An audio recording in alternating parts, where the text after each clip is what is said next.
हैदराबाद छोड़ रहे हैं। बहुत दुख हो रहा है। बहुत अच्छी सिटी लगी हमें घूमने के लिए।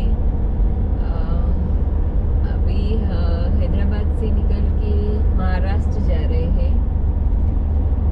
पता नहीं कभी कौन सा शहर आए सिटी में। मॉर्निंग अभी 7:30 हो रहे और हमारा ट्रिप का 32 डे है आज। तो अभी और भी हमारे सेंटर अहमदाबाद तक पहुंचने के लिए और 2-3 दिन होंगे शायद। और हाईवे नंबर 65 ले रहे हैं महाराष्ट्र पहुंचने के लिए।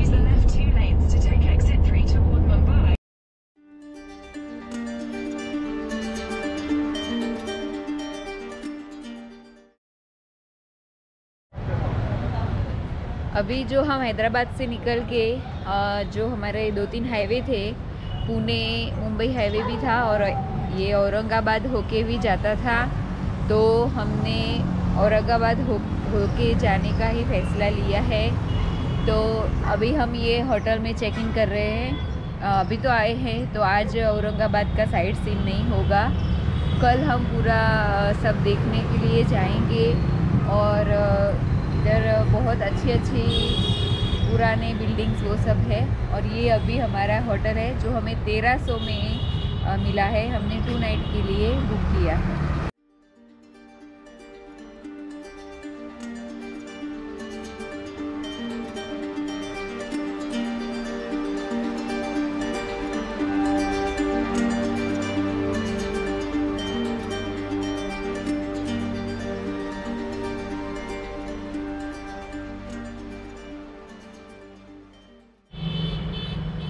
औरंगाबाद में ये हमारा रूम था होटल पर्ल में।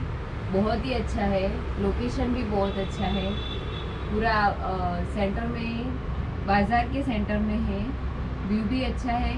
और नाइट में यहाँ से नज़दीक खाना पीना मार्केट वो भी नज़दीक वॉकिंग डिस्टेंस में ही है।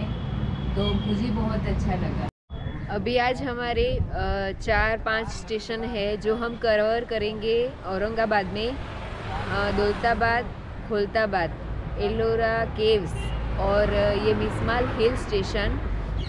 अभी हम थोड़ा नाश्ता करेंगे, फिर सीधा मिसमाल हिल स्टेशन पे चले जाएंगे। धूप की वजह से फिर दोपहर में उधर दिक्कत होगी। और फिर लास्ट में एक है मुसरेश्वर महादेव जो 12 ज्योतिर्लिंग में से भी एक है।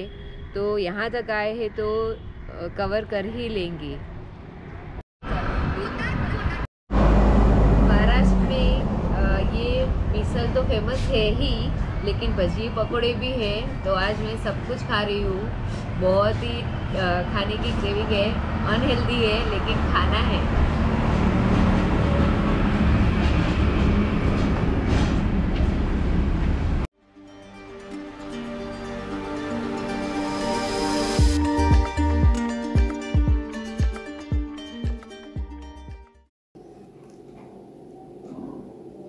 महाराष्ट्र के औरंगाबाद शहर से लगभग 37 किलोमीटर दूर मेहसमाल हिल स्टेशन है जो सह्याद्री पर्वतमालाओं के बीच आया हुआ है।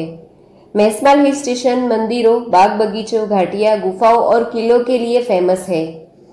मुंबई, पुणे और औरंगाबाद वालों के लिए यह जगह एक अच्छा वीकेंड प्लान है जो शांत जगह पे रहना और नेचर का अनुभव करना चाहते हैं।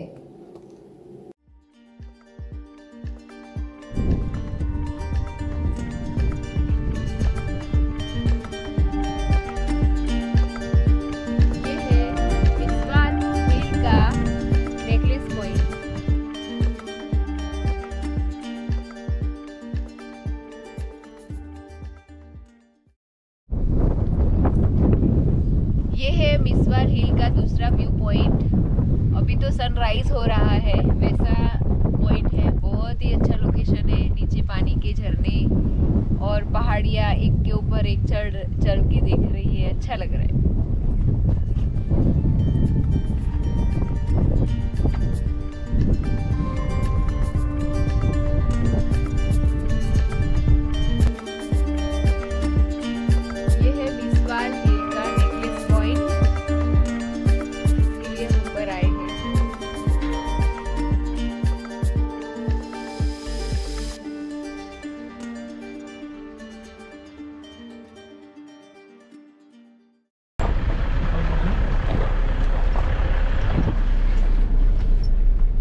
ये देखो यहाँ के रास्ते कितने खूबसूरत है।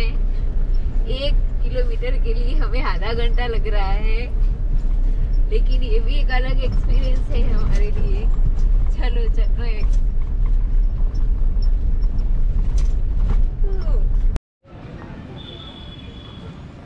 ये टिकट काउंटर है इलोरा केव्स के लिए। पर पर्सन 40 रुपीज़ है और चाइल्ड का 12 के ऊपर है, अभी फ्री है उसका। ये है इलोरा की गुफा नंबर 16। ये बौद्ध मठ और जो बौद्ध भगवान के जीवन के आधारित यहाँ पे पूरी मूर्तियाँ बनी हुई है और जो उनके जीवन में क्या किए थे उनकी कथाएं भी यहाँ पे चित्रित हुई है। तो अभी हम भी अंदर देखने के लिए जाएंगे। ये जो इलोरा की गुफा है उसका पूरा यू शेप आकार में है, तो हर एक शेप में ऐसा चलते जाएंगे तो वो नंबर अलग अलग आते रहते हैं। ये गुफा नंबर 16 है। वैसे बहुत सारी गुफाएं हैं जो यू केव में बनी है, बोलते घोड़े की नाल जो शेप में होती है वो शेप में है। तो अभी हम यहाँ से शुरू कर रहे हैं, चलिए। आज हम पहुँच चुके हैं औरंगाबाद। औरंगाबाद में स्थित अजंता केव्स और इलोरा का कैलाशनाथ मंदिर, जो इंडिया का सबसे बड़ा मोनोलिथिक स्ट्रक्चर है, जहां इंसानों ने पत्थर में ही मानो जान फूंक दी हो। सैकड़ों मूर्तिकार, भगवान शिव और इस ज्वालामुखी की चट्टान में क्या कॉमन हो सकता है, चलिए जानने की कोशिश करते हैं। लगभग 100 साल पहले बने महाबलीपुरम से इंस्पायर होकर यहाँ स्थित चट्टानों को आकार दिया गया। एक विशाल शिव मंदिर को, जो न सिर्फ भारत का सबसे विशाल मोनोलिथिक स्ट्रक्चर है बल्कि विश्व के रोटर स्ट्रक्चर में सबसे सार्थक भी है। यह है महाराष्ट्र के इलोरा में स्थित कैलाशनाथ मंदिर। मगर ऊपर से नीचे मंदिर बनाने का ये तरीका क्यों अपनाया गया? स्थानिक लोगों का मानना है कि राजा किशन प्रथम की रानी ने उनके सामने ये शर्त रख दी थी कि वो तब तक अन्न जल ग्रहण नहीं करेगी जब तक वो इस मंदिर का विमान को न देख ले। और शर्त ये भी थी कि जिस पत्थर से मंदिर बना हो वही पत्थर से शिवलिंग बनना चाहिए। ये बहुत बड़ी शर्त है। हाथों में बस एक छेनी लिए इन शिल्पकारों ने नक्काशियों में जैसे जान डाल दी। नंदी मंडप के पास मौजूद इन फ्लैग बेरिंग पिलर्स के नक्काशी को ही देखिए। इन पे कभी राष्ट्रकूट के झंडे शान से लहराते रहे होंगे। इस मंदिर की सबसे आकर्षक बात यह है कि यहाँ भिन्न भिन्न प्रकार की वास्तुकलाएं एक साथ नजर आती है। जैसे कि इस 3 मंजिल विमान पर नंदी की प्रतिमा के साथ साथ पशु पक्षी, देवी देवता, फूल पौधे सबकी कृतियां बनाई गई है। और इसके सामने की छत पर ये 4 सिंह दहाड़ते दिखते हैं कि मानो मंदिर की रखवाली कर रहे हो। पर इन नक्काशियों में सिर्फ खूबसूरत आकार ही देखने को नहीं मिलते, बल्कि कई प्राचीन कथाओं को दर्शाते हैं ये शिल्पकृतियां। यहाँ इतने रोचक स्थापत्य है कि हर एक की अपनी कहानी है। मंदिर के किसी कोने में रावण की एक शक्ल है जो हिला रहा है कैलाश पर्वत को कि शिव उसकी तपस्या की तरफ ध्यान दे। और शिव कैलाश में द्युत क्रीड़ा कर रहे हैं पार्वती के साथ, और ये एक तरफ रावण की तपस्या है और वो कैलाश जो है वो शिव का वास है। तो यदि आप देखें, कई कैलाश मंदिर आपको देखने को मिलेंगे, मगर भव्यतम जो कैलाश है, जो लगभग हिमालय के शिखर की याद दिलाता है, जो गगनचुंबी है, और वो यही मंदिर है।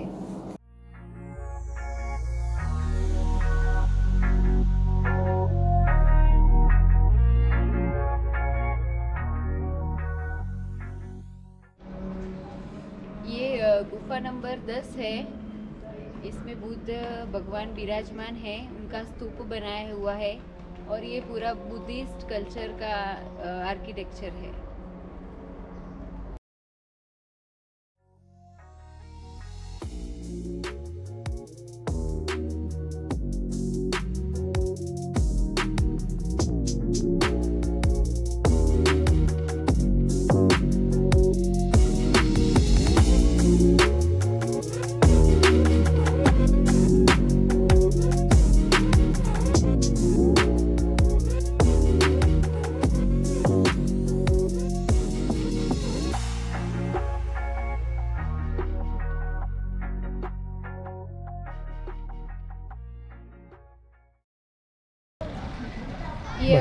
कुशेश्वर महादेव आ गए हैं। ये 12 ज्योतिर्लिंगों में से भी एक है और ये देवी अहिल्याबाई ने बनवाया था उनकी सदी में, और ये औरंगाबाद में स्थित है। हम भी आ गए दर्शन करने के लिए, आप भी चलिए मेरे साथ।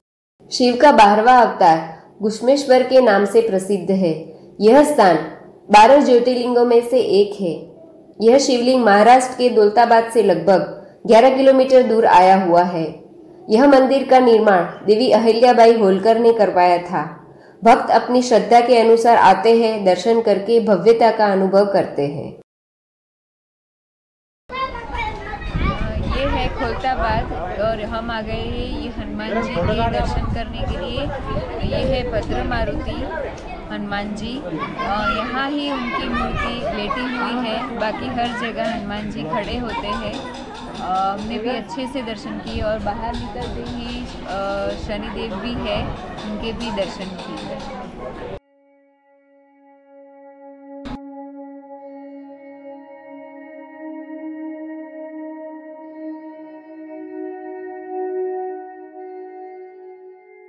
दौलताबाद का प्राचीन नाम देवगिरी है, जो नॉर्थ इंडिया और साउथ इंडिया के सेंटर में पड़ता है। यहाँ से पूरे इंडिया पे राज किया जा सकता है। इसी कारण से शायद बादशाह मोहम्मद बिन तुगलक ने उसे अपनी राजधानी बनाया था। 11वीं सदी में बना यह किला हिंदू शासकों ने बसाया था। तब तक इसका नाम देवगिरी था, यानी कि देवों की गिरी। 14वीं सदी में से इस्लाम के अधिकार में चले जाने के बाद दौलताबाद किला रख दिया। इतिहास गवाह है कि यही एकमात्र ऐसा किला है जिसे कभी कोई जीत नहीं सका।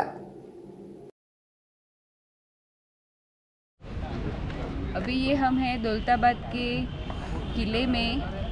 इसे दौलताबाद फोर्ट बोलते हैं। पहले इसका नाम देवगिरी था। कहते हैं कि भगवान शिव यहाँ पे भ्रमण करते थे और उनका घर था, आते रहते थे, तो बोलते देव का किला मतलब देवगिरी। फिर जब मुग़ल साम्राज्य शुरू हुआ और उसी टाइम फिर इसका नाम बदल के दौलताबाद रख दिया, तभी से इसका नाम दौलताबाद ही है। बहुत मुग़ल आए गए, यहाँ किले को राजधानी भी बनाए, वापस दिल्ली चेंज किए। अहमद शाह ने भी बनाए थे, वापस चेंज किए। वैसे चलता गया और अभी किला बचा है, तो देखना है कि कैसे थे स्थापत्य यहाँ के।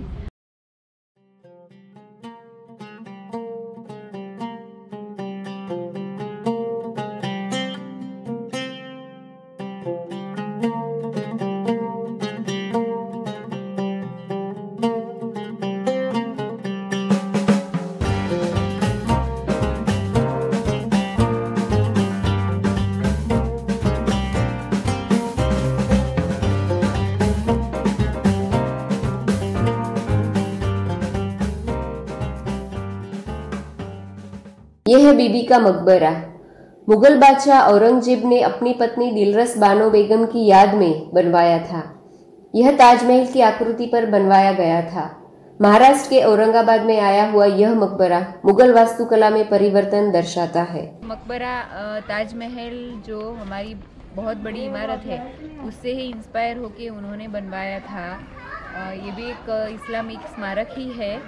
अंदर 2-3 कमरे हैं उनके, एक स्मारक वो दीवाने आम, दीवाने खास, और जो उनका मकबरा है वो, और उनके अंदर की पूरी कलाकृति जो औरंगजेब राजा थे उनकी लाइफ स्टोरी के कुछ चित्र है वहाँ पे।